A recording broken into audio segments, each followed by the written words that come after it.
This is really a marathon, it's not a sprint, and yet the political process is sort of shorter sprints. And we have found that our evaluation results, not only for MTI, but all of the state's investments in research and development, have really led to sustained investment across administrations and across term-limited legislatures in ways that I really think would have been very challenging without that data. So we have found it critical.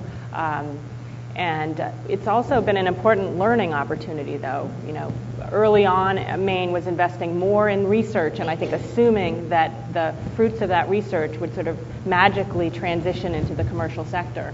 And I think over time, the evaluation has helped us realize we need to focus much more on the tech transfer and commercialization, and we have over time. I think another thing that's been really important is that the evaluation, although it's primarily quantitative, it's also qualitative. There are also case studies that are part of it.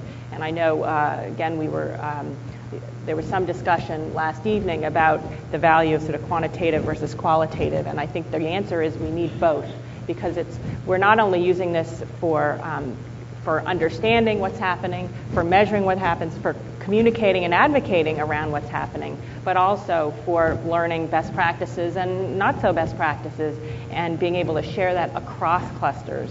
We're starting this fall to bring together our cluster initiatives across clusters, because some of these issues are generic. How do you sustain trade associations in emerging clusters where you don't have a critical mass of companies yet?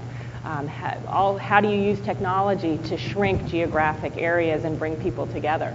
And so without the sort of case studies and more qualitative information, it's harder to make those improvements in the quality of what you're doing.